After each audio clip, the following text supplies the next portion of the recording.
سروک هرما کردستان رزدار مسعود برزانی و خواندنک ji سروک هف پیمانا سوریه یا اپوزیسیون را احمد الجرباکر و دوی بواری دا برزانی به شاندک انجمانا نشتمانیا کرد یا سوری را جویا که او یک جپک هاتین هف پیمان و اپوزیسیونه و ده درباری و جوینه دا سکرتیر پارتیا پیشورو حمید حجدورش جه چاپمنیا عربی را و ها را گیهاند که سروک هرم دریاوی را سروک هف پیمانه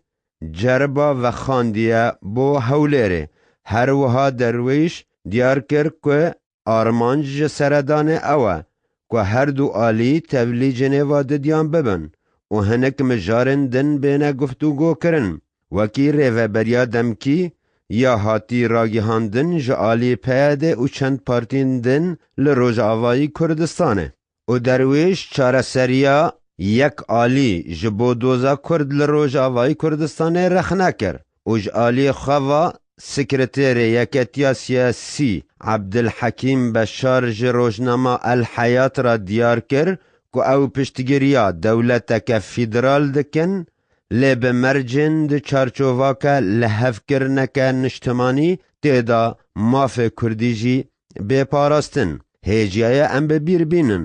که مصطفی جمعه سکرتیر پارتیا آزادی او جید جوینه دا آماده بو و هر وها لگلوی براهیم برو سکرتیر پارتیا یکتی و ده جوینه دا برزانی جشاندا انجمانا نشتمانی کردی سوری را گوت که پرلمانتر کرد لیلا زانا و شاردر آمد عثمان بایدمیر دخوازن دریا پارتیا دموکراتا کردستان دا نافبریا که ده نافبری انجمانا نشتمانی کردی سوری و پیاده دا بکن.